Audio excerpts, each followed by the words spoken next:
Mari kita melihat Lukas pasal yang ke-15 dari ayat ke-11 sampai ayat ke-32.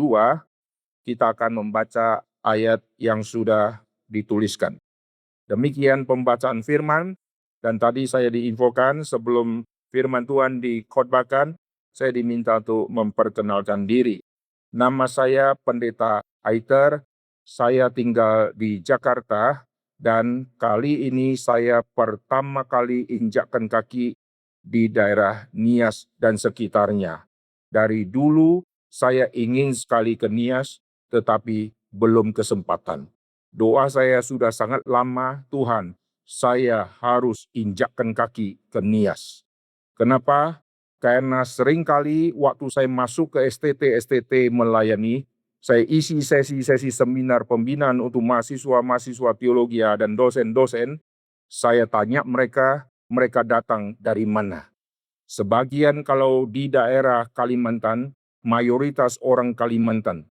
Dan banyak STT yang tersebar di seluruh Indonesia, mahasiswa teologianya banyak yang dari Nias. Jadi Nias, tanda petik, memproduksi banyak hamba-hamba Tuhan. Dan saya kaget luar biasa, tahun 2000 waktu saya di Malang, saya masuk ke STT Salem, STT waktu itu masih sangat kecil. Dan saya kenalan sama mahasiswa di situ, mayoritas dari Nias.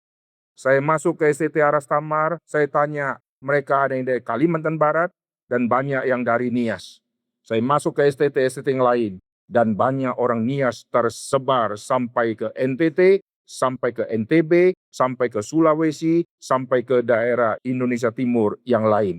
Luar biasa. Maka saya berdoa, Tuhan, kirimlah saya ke Nias. Akhirnya, sangat lama kemudian, baru saya injakkan kaki di daerah Nias. Gunung Sitoli, kata itu saya sudah dengar sejak SD.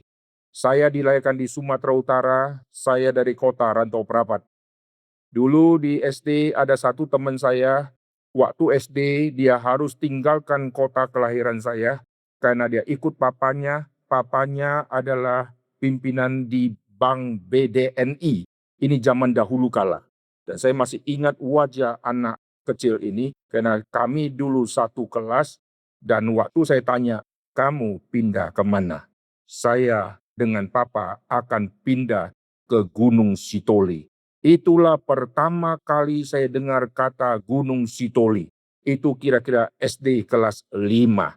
Dan berpuluh tahun sampai hari ini, barulah saya injakkan kaki ke yang namanya Gunung Sitoli. Puji Tuhan dan terima kasih untuk seluruh pendeta, seluruh sinode, dan seluruh hamba Tuhan, dan semua majelis jemaat yang mengizinkan saya bisa khotbah di tempat ini. Waktu kami melayani di Padang, saya juga khotbah di BNKP di Kota Padang. Dan itu daerah yang sangat-sangat susah untuk orang dirikan gereja, tapi BNKP sangat besar, dengan pelang, dengan salib bisa ada di situ, dan itu tempat yang begitu strategis, dan jemaatnya begitu banyak. Puji Tuhan. Dan saya sampai ke Bengkulu, sampai ke daerah Muko-Muko, sampai ke daerah yang jauh. Saya ketemu ada orang Nias di situ. Di mana saja ada orang Nias. Puji Tuhan, saudara ya. Tapi kelemahannya apa? Banyak orang Nias kalau sekolah teologi sudah jadi hamba Tuhan, tidak mau pulang kampung. Mereka merantau sampai ke tempat-tempat yang jauh, dan sebagian ada yang masih mau pulang, dan kita bersyukur Tuhan memberkati BNKP ini. Saya datang dengan tim STEMI, karena kami dari tim STEMI, Yayasan Misi Pak Sibentong, saya banyak membawa tim keliling ke pelosok di seluruh Indonesia, dan kali ini saya bersama Pendeta Irwan Arifin, dia membawa dan termasuk dengan saya, kami ada kira-kira 20 orang. Dan mulai besok, tim akan menyebar lalu masuk ke sekolah-sekolah untuk melayani anak-anak baik dari TK, SD, SMP, sampai ke SMK. Dan saya khusus akan melayani nanti besok di pembinaan untuk calon-calon vikaris yang akan diterima menjadi hamba Tuhan di BNKP. Luar biasa ya, tadi kita sudah dengar suara mereka seperti malaikat yang tidak ada sayap. Suaranya begitu bagus, dan mereka disiapkan untuk menjadi pelayan Tuhan di masa yang akan datang. Lalu saya juga akan melayani di BKPN dan akan melayani juga di STT Aras Tamar dan juga akan melayani di universitas yang ada di Nias. Lalu Pendeta Irwan Arifin mengkoordinasi tim untuk masuk ke sekolah-sekolah. Dan berkenan dengan kami datang, kami juga membawa kabar sukacita, yaitu di waktu yang sudah dekat ini, yaitu di tanggal 1 Oktober, Pak Stephen Tong kembali mengadakan konvensi Injil internasional. Dulu konvensi Injil nasional yang datang sangat banyak dari Papua, dari gunung, dari lembah, dari NTT, dari seluruh Indonesia mereka datang. Dan Pak Tong menyambut mereka, layani mereka, lalu acara seperti ini sudah lewat bertahun-tahun, dan kali ini dibuat lagi untuk Indonesia dan internasional. Nanti akan gabung orang-orang dari Hong Kong, lalu dari Cina, dan dari seluruh Indonesia akan berkumpul di Jakarta tanggal 1 sampai tanggal 5. Nanti kami akan sharekan brosur ini kepada hamba Tuhan dan pihak Sinode sehingga harap dari Nias ada utusannya. Amin. Nanti akan bertemu semua pendeta-pendeta dari berbagai-bagai aliran dan mereka akan berkumpul di Jakarta di Kemayoran. Puji Tuhan. Demikian perkenalan singkat saya. Dan hari ini saya akan melanjutkan khotbah yang tadi pagi. Saya khotbah di BNKP Hosiana. Dan tadi saya sudah lihat YouTube-nya, rekamannya cukup baik. Dan kalian nanti, Bapak Ibu Saudara sekalian, bisa mendengarkannya. Dan saya akan melanjutkan, tadi pagi saya sudah singgung mengenai anak yang bungsu yang terhilang. Di kebaktian sore ini dan kebaktian malam ini saya akan mengkhotbahkan tentang hilangnya anak sulung. Di dalam perumpamaan yang tadi kita baca, itu bukan satu yang terhilang. Perumpamaan yang kita baca, ini dua yang terhilang. Satu terhilangnya di luar, satu terhilangnya di dalam. Lukas pasal 15 memasukkan 3 perumpamaan untuk menjelaskan anak yang terhilang ini. Perumpamaan tentang domba yang hilang, lalu dirham yang hilang, barulah anak yang hilang. Nanti saya akan kaitkan dengan Lazarus yang miskin dan orang kaya yang meninggal. Perumpamaan ini adalah perumpamaan yang muncul setelah orang-orang Farisi dan ahli-ahli Taurat yang mengecam pelayanan Tuhan Yesus, kenapa melayani orang-orang buangan seperti para pungut cukai, seperti orang-orang berdosa yang lain. Mereka merasa tidak nyaman kalau melihat Yesus yang adalah orang Yahudi tetapi bergaul dengan pungut cukai dan melayani orang berdosa. Maka Yesus memberikan perumpamaan yang sangat penting, yaitu tentang domba yang terhilang.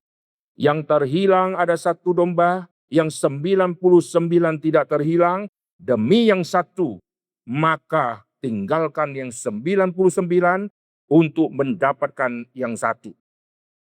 Binatang kadang-kadang kita lihat kalau dia mati ya selesailah sudah, tinggal tunggu induknya lahirkan anak berikutnya. Tapi Yesus tidak berpikir seperti itu. Di dalam perumpamaan itu Yesus mengatakan tidak. Yang 99 ditinggal, yang satu dicari sampai ketemu, sudah ketemu, tidak dihukum, tetapi diterima dengan bawa dia taruh di bahu. Ini adalah simbol penerimaan. Dan domba itu disambut, dikembalikan ke kawanan domba, dan pemilik bersukacita karena yang satu sudah kembali. Dari yang 100 hilang satu, ini 1%. Lalu perumpamaan kedua, dari 10 dirham hilang satu. Dari 1 menjadi 10%. 1%, 10%. 1 dirham, ini tidak usah dicari, kerja lagi nanti dapat uang selesai. Lalu kalau ada 9 dirham dengan 1, yang 1 hilang, masih ada stok 9, ngapain dicari? Benda mati ini hilang pun dicari dengan pakai lampu, sapu dengan teliti, lalu waktu temukan sukacita luar biasa. Dan di dalam cerita itu muncul satu kalimat yang sangat penting, malaikat-malaikat di surga bersukacita melihat ada orang yang bertobat. Ini satu rahasia yang luar biasa yang Yesus katakan. Karena Yesus mengetahui dunia malaikat dan semua malaikat menyembah kepada Kristus, dan Yesus melihat ada sukacita di dalam diri malaikat waktu malaikat melihat ada orang berdosa yang diselamatkan. Kenapa muncul kalimat itu? Karena kalimat ini adalah sindiran kepada orang-orang Farisi. Kalian tidak senang melihat orang non-Yahudi bertobat. Kau manusia dibandingkan dengan malaikat. Malaikat tidak pernah bertubuh daging, tidak pernah lahir ke dalam dunia ini. Mereka makhluk roh. Mereka tidak ada koneksi dengan tubuh yang berdaging dan berdarah seperti kita dilahirkan oleh mama. Tapi mereka mempunyai hati ikut bersukacita. Kenapa kamu yang bertubuh dan berdaging, kamu yang melihat mereka yang belum mengenal Tuhan, tetapi waktu Tuhan selamatkan mereka, kenapa kau tidak bersukacita? Kenapa yang bersukacita malah malaikat yang adalah makhluk roh? Dan inilah kebobrokan yang Yesus bongkar di dalam kebudayaan Yahudi. Lalu setelah peristiwa tentang dirham dilanjutkan tentang anak yang terhilang. Dari domba 1%, dirham menjadi 10%, sampai anak terhilang bukan 50%, tetapi 100%. Yang bungsu hilang di luar, yang sulung hilang di dalam. Tadi saya sudah bicara panjang lebar tentang yang bungsu. Sekarang kita akan menyoroti tentang yang sulung ini.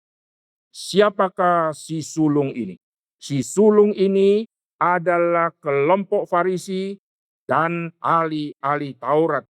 Ini muncul di dalam pasal 15 ayat 1 dan 2. Di dalam pendahuluan perikop-perikop tentang perumpamaan ini dijelaskan ada tokoh-tokoh yang dimunculkan.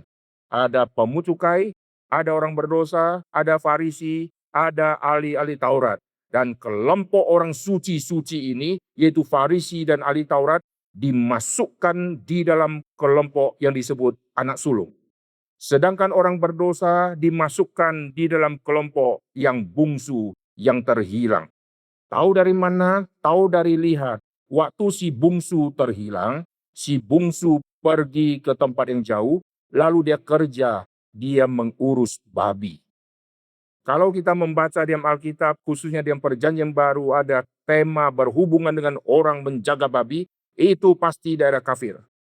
Yesus pergi ke Dekapolis, lalu ketemu orang yang kerasukan setan di situ, di Gerasa Gadara situ, lalu nanti ada babi-babi yang akhirnya terjun ke danau. Itu daerah orang kafir. Dan orang yang bungsu ini, waktu dia pergi, makin menjauh, makin menjauh, makin menjauh, akhirnya masuk ke daerah orang kafir, dan dia bukan hanya menghindar, dia kerja ngurusi babi, dan bukan hanya dia jaga jarak, tetapi dia mau makan ampas yang dimakan oleh babi itu. Berarti ini penjelasan yang sangat-sangat dimengerti oleh orang Farisi. Itulah pikiran orang Farisi kepada pemungut cukai, itulah pikiran orang Farisi kepada orang-orang berdosa. Kalian betul-betul najis dan sangat najis, dan tidak ada lagi kesempatan engkau beroleh anugerah. Karena kamilah sang sulung, penerima warisan dari janji Tuhan kepada Abraham, dan kamilah anak-anak janji, kami semua disunat, kami sejak muda mentaati hukum Tuhan.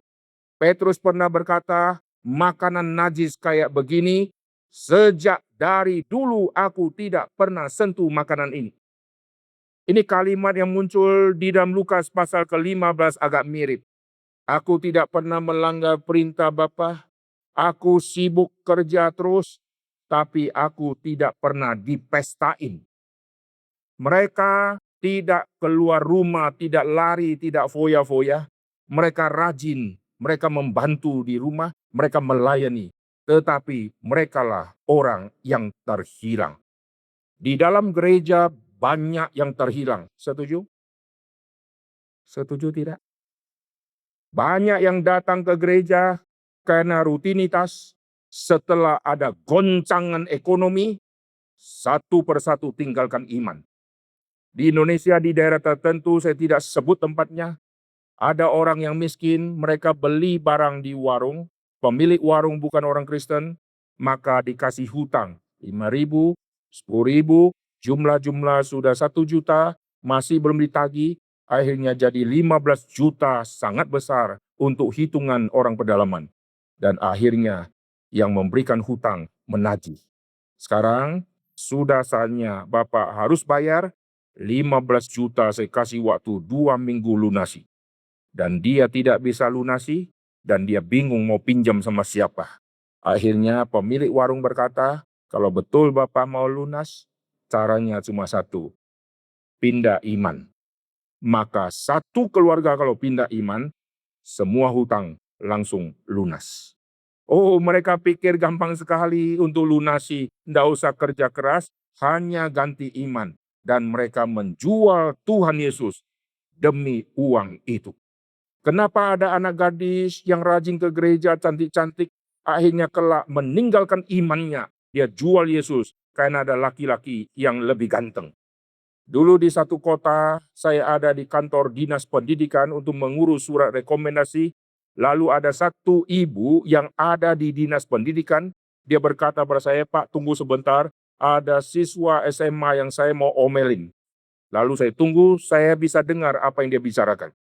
Anak siswa SMA yang wanita masuk, lalu dia tanya, tahu tidak, kau orang Kristen bukan? Iya, Bu. Mengapa kau minta waktu kau lulus, ijazahmu dan semua rapormu dan semua data kamu ganti agamamu menjadi agama yang bukan Kristen? Begini loh Bu, teman saya sudah lulus agamanya Kristen dan sampai hari ini ijazah dia ada tulisan dia punya agama Kristen, dia tidak bisa dapat kerjaan sampai hari ini. Maka saya kalau seperti dia saya tidak dapat kerjaan, mohon ganti agama saya supaya saya bisa dapat kerjaan. Dan ibu ini terus ngomelin dia dan berkata, demi kerjaan kau mau jual Yesus? Kau sudah diselamatkan oleh Tuhan Yesus atau belum? Kalau kau merasa sudah, mengapa kau jual darah Yesus yang begitu mahal demi kau bisa dapat kerja? Dan anak gadis ini nangis-nangis terus, dan saya tidak tahu kelanjutannya, apakah dia tetap minta ganti agama atau tidak. Begitu banyak orang-orang yang kita kenal, satu persatu, ada yang belum tua sudah undur iman, dan ada yang sampai tua meninggalkan Kristus, termasuk pendeta. Saya pernah ketemu satu pendeta, berpuluh tahun kemudian, dia tinggalkan iman dia nikah lagi sama orang non-Kristen, dan sampai mati, dia tidak pernah menerima Tuhan Yesus. Dan di dalam iman dia yang terakhir, dia mati, dan akhirnya dia pasti akan ketemu sama Tuhan yang akan menghakimi dia, karena dia pernah menjual Tuhan Yesus. Kelemahan gereja-gereja yaitu kurang memperhatikan rohani jemaat, dan gereja kurang ada KKR. Hari kebangkitan Tuhan Yesus itu hari pertama di minggu itu. Itu adalah hari Minggu. Dan hari pertama Yesus bangkit, yang Yesus kerjakan adalah mengumpulkan domba-domba yang tercerai-berai.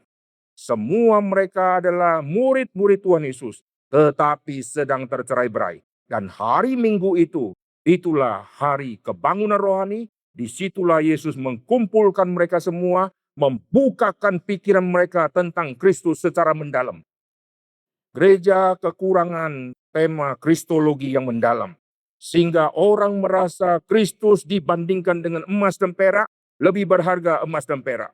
Kristus dibandingkan dengan cowok yang ganteng, lebih mulia cowok yang ganteng daripada Yesus yang disalibkan dengan rupa tidak seperti manusia lagi. Akhirnya banyak yang menjual Yesus karena tidak tahu kualitas khasiat di dalam pengorbanan Tuhan Yesus. Maka waktu Yesus ketemu dengan murid-murid di hari kebangkitan, mereka satu persatu yang sudah kecewa, Yesus ubah pikiran mereka. Perempuan-perempuan ke kubur, mereka bawa rempah-rempah karena konsep mereka Yesus masih mayat. Dan Maria Magdalena menganggap Yesus yang bicara kepada dia, Yesus adalah penunggu taman. Bayangkan betapa sakit hatinya Tuhan Yesus. Di hari pertama Yesus bangkit. Dan di malamnya Yesus mencelikkan orang yang kecewa yang pulang ke Emmaus. Dicelikkan mata rohaninya, setelah itu jiwa mereka berkobar-kobar. Dan semua itu terjadi di hari Minggu. Lalu nanti 8 hari kemudian, di dalam hitungan kalender Yahudi, itu jatuh lagi di hari Minggu, disitulah Yesus mentegakkan iman kepada si Thomas yang sebelumnya ragu-ragu. Cucukkanlah kalau kau mau cucuk. Disitulah Thomas dibukakan dan Thomas sadar. Itu jatuh di hari Minggu. Nanti sampai di hari Pentakosta, Roh Kudus turun, KKR besar-besaran terjadi, itu jatuh di hari Minggu. Maka setiap hari Minggu itu adalah kebangunan rohani. Amin. Karena hari Minggu itulah hari pertama untuk mengingat kebangkitan Tuhan Yesus. Karena Yesus sudah menang.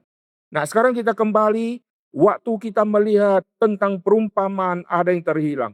Yang terhilang, yang non-Kristen, kita gampang baca. Karena tidak ke gereja, kita langsung pikir, tidak, bukan orang percaya. Karena memang agamanya bukan agama Kristen. Tetapi yang kita suka kena tipu, melihat orang di samping kita, melihat orang yang melayani bersama dengan kita, ternyata ada yang bukan domba, tapi kambing.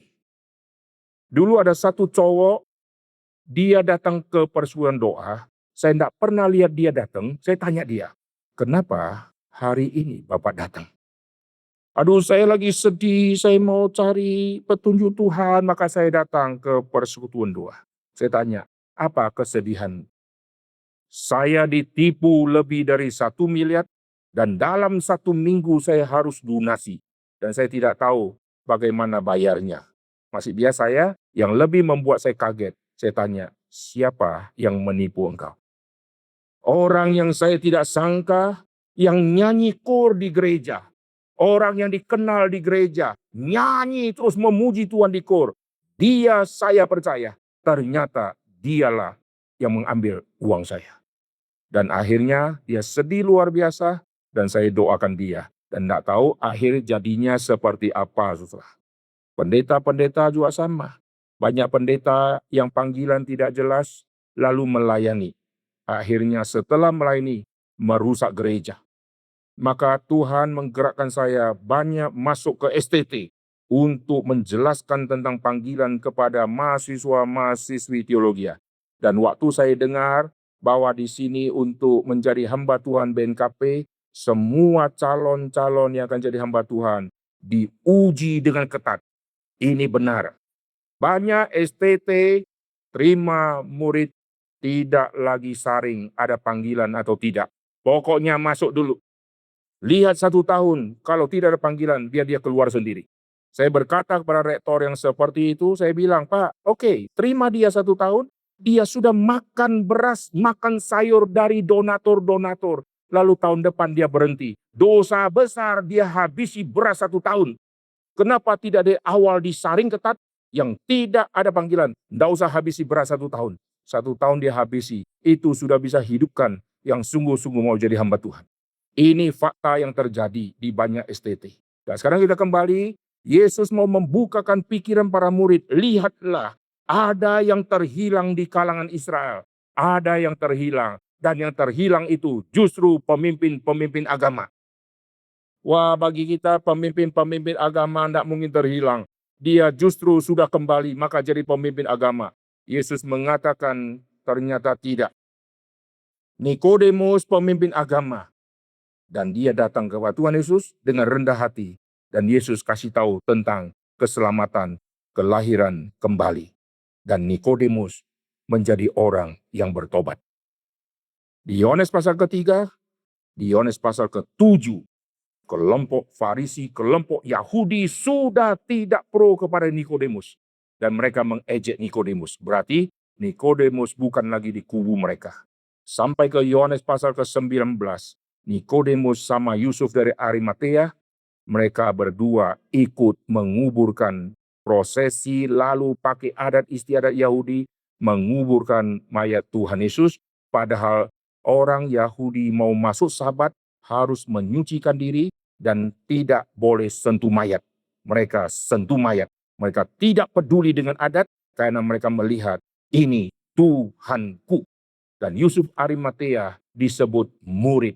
Dan Nikodemus yang dulunya malam datang ke Yesus, sekarang tidak peduli kalimat dari orang Yahudi manapun, pokoknya dengan sikap rendah hati, dia datang dan dia menghormati Tuhan Yesus dan dia ikut menguburkan Tuhan Yesus.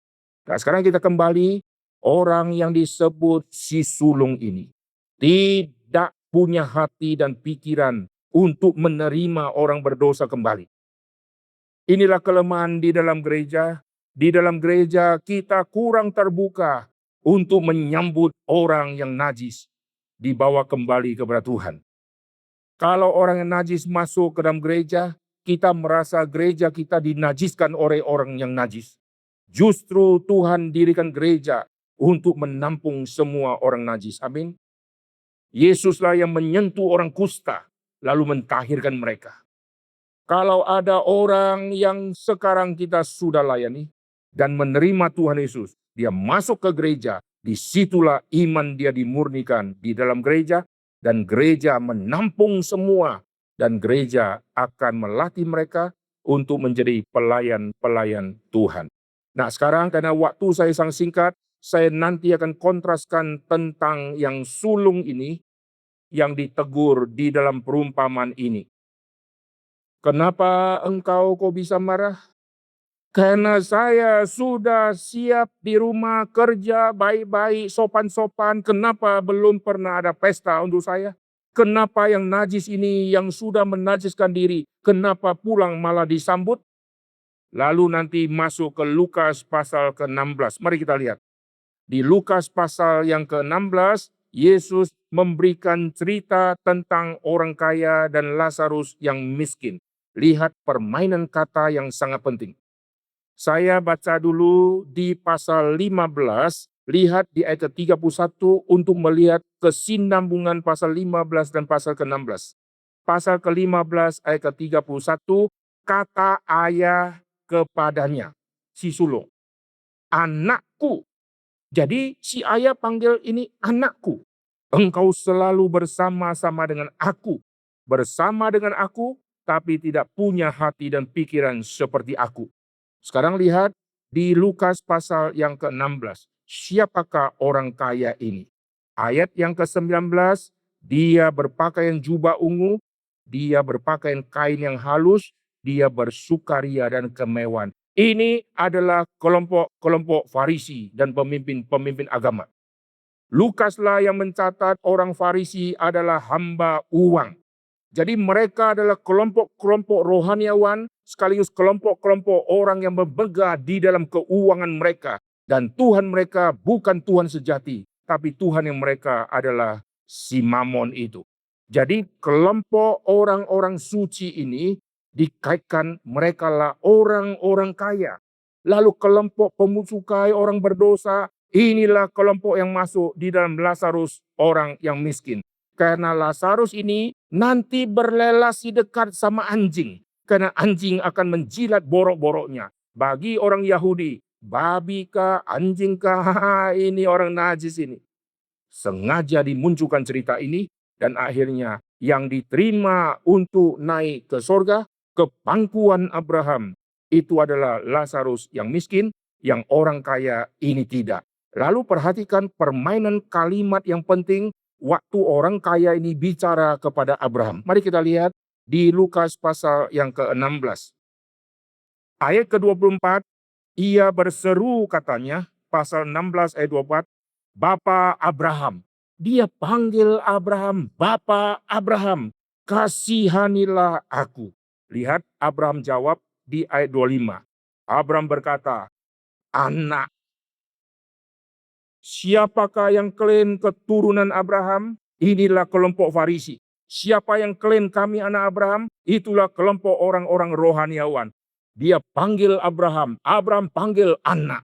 Kalau bapak di sana, anak kenapa ada di tempat yang panas? Ini sindiran yang sangat besar. Mari kita lihat kembali di ayat ke-27. Kata orang itu, kalau demikian aku minta kepada Bapa. Lalu perhatikan ayat ke-29. Tetapi kata Abraham, ada pada mereka kesaksian Musa dan para nabi. Ini kelompok orang rohaniawan yang tahu kitab suci. Baiklah mereka mendengarkan kesaksian itu. Tidak Bapa, tetapi jika ada seorang yang datang dan seterusnya, kata Abraham, jika mereka tidak mendengarkan kesaksian Musa dan para nabi, ini menyindir mereka semua yang pegang Alkitab. Mereka adalah orang yang klaim anak Abraham, tapi lokasinya tidak sama dengan si Abraham. Inilah kelompok semua si sulung-sulung itu. Mereka akan dibuang oleh Tuhan. Ini sindiran yang sangat besar. Anak yang terhilang, yang pergi jauh, sudah masuk rumah. Anak yang terhilang di dalam rumah, Alkitab catat dia ada di depan rumah. Dan nanti Bapa bicara kepada dia, lalu menjelaskan kepada dia, anak yang sulung ini hilang selama-lamanya. Karena cerita ini ditutup dengan kondisi anak sulung yang tidak ada penyesalan dan pertobatan, dan cerita ini diakhiri dengan ada pertobatan kepada yang si bungsu, dan waktu kembali ada pesta, dan malaikat di surga bersukacita. Sekarang poin yang terakhir, apa yang malaikat sukacita beda dengan yang kita alami keselamatan bersukacita. Saya akan ajak kita lihat ayat yang terakhir untuk menjelaskan bagian ini.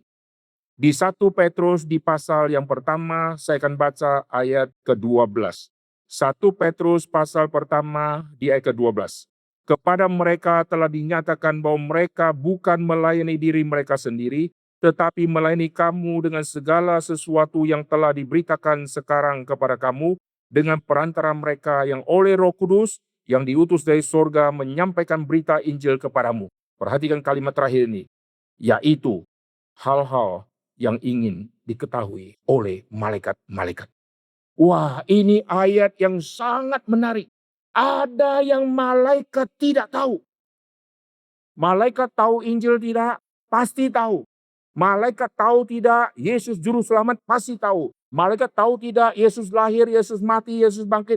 Malaikat tahu. Waktu Yesus mau dilahirkan, ada malaikat Gabriel yang memberitahukan. Berarti kelahiran Tuhan Yesus, malaikat tahu. Waktu Yesus dicobai, ada malaikat di situ. Jadi malaikat tahu Yesus dicobai.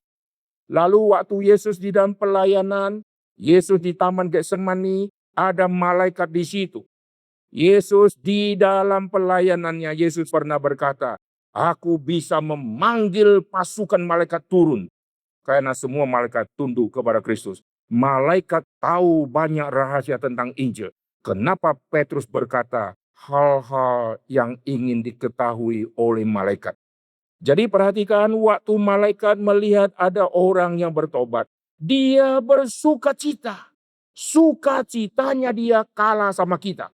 Karena malaikat tidak pernah menikmati yaitu pengorbanan Tuhan Yesus di atas kayu salib yang meneteskan darah pengampunan dosa.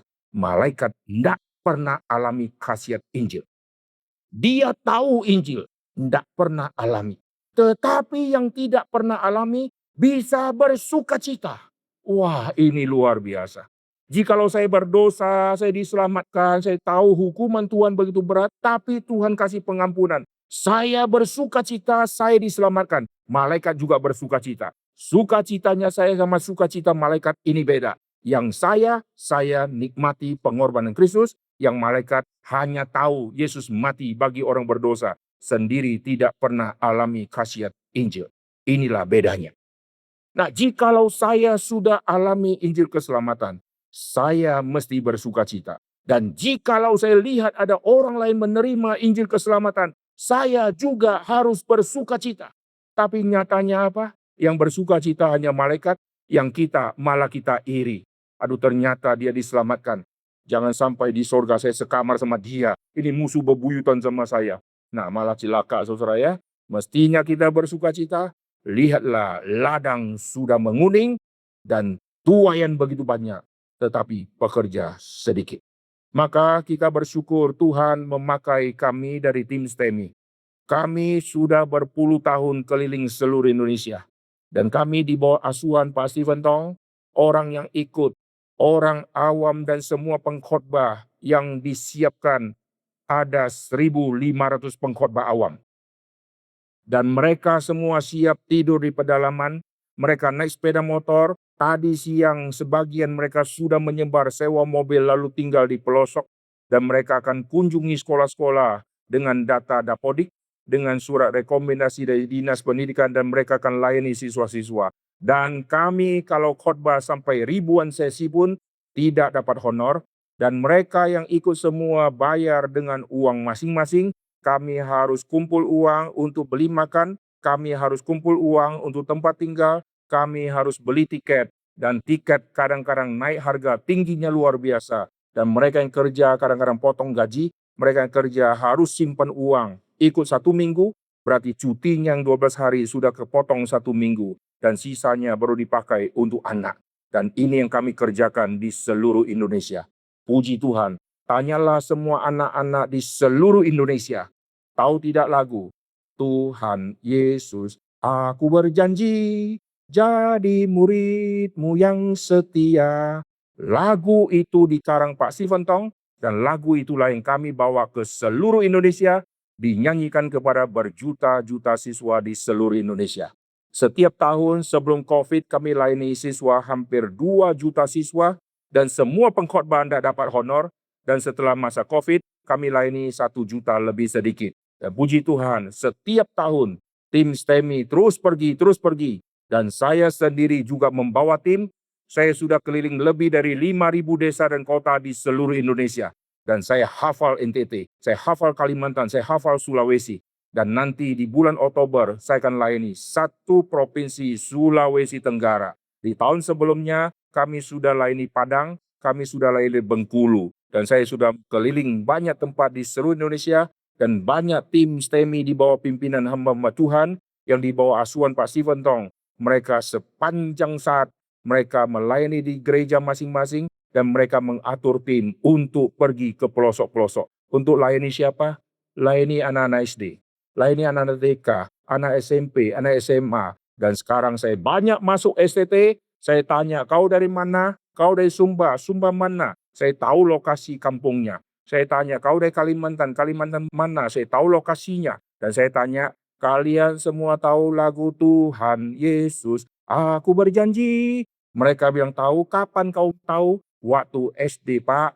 Berarti SD tim STEMI sudah layani mereka, dan sekarang mereka sudah jadi hamba Tuhan sekolah teologi, dan saya ketemu mereka seperti sedang reuni sama mereka.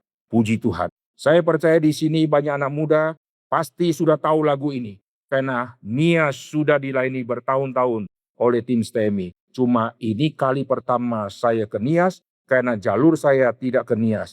Saya layani Papua, saya layani NTT, Kalimantan, Kepulauan Riau, Sumatera Utara, lalu pergi sampai ke tempat-tempat yang jauh. Puji Tuhan, hari ini kita bisa bertemu di tempat ini. Kita harus bersama-sama melayani Tuhan, karena selain domba terhilang di luar gereja, banyak yang di dalam gereja. Amin. Maka saya buat pembinaan-pembinaan di gereja-gereja, khotbah di gereja-gereja, khotbah di STT, lalu mengadakan pembinaan-pembinaan di tempat-tempat yang lain. Dan untuk pergi, perjalanan begitu jauh, lelahnya luar biasa. Tapi sukacita melihat orang yang dilayani bertobat. Amin. Biarlah kita mempunyai hati melampaui hati malaikat yang bersukacita. Kita bersukacita karena kita alami keselamatan, dan sekarang kita melihat orang ini bersukacita mengalami keselamatan. Kita sekarang sukacitanya double-double, karena kita dulu seperti dia yang menyangkal Tuhan, tapi akhirnya kita dipakai oleh Tuhan. Kiranya firman Tuhan menguatkan kita sekalian. Ayat hafalan hari ini dari surat 1 Timotius pasal yang pertama ayat ke-14. Demikian firman Tuhan. Malah kasih karunia Tuhan kita itu telah dikarunikan dengan limpahnya kepadaku dengan iman dan kasih dalam Kristus Yesus. Kami berterima kasih untuk firman yang kami sudah dengarkan di dalam waktu yang singkat ini. Biarlah 2 rangkaian khotbah dari pagi dan malam menjadi satu kesatuan untuk menguatkan iman setiap kami, khususnya yang ada di Nias dan sekitarnya, dan untuk live streaming baik yang kebaktian pagi maupun kebaktian yang malam. Tuhan berkati menjadi berkat kepada lebih banyak lagi orang. Kami berdoa ya Tuhan untuk setiap kami yang sudah Tuhan selamatkan, yang ada di dalam gereja. Jangan biarkan kami menjadi terhilang. Mungkin kami adalah orang yang sudah mulai lama, tapi kami hatinya kering. Tuhan ampuni kami, berilah kepada kami kesegaran. Kami yang dulunya mungkin tidak ada hati untuk orang-orang berdosa yang lain, Tuhan beri kami kebangunan untuk melihat Injil harus disebar sampai ke ujung bumi. Terima kasih ya Tuhan untuk kebaikan Tuhan dan untuk kesempatan kami bisa datang ke dalam rumah Tuhan, mendengarkan firman Tuhan. Dengar doa kami, dalam nama Tuhan Yesus kami berdoa. Amin.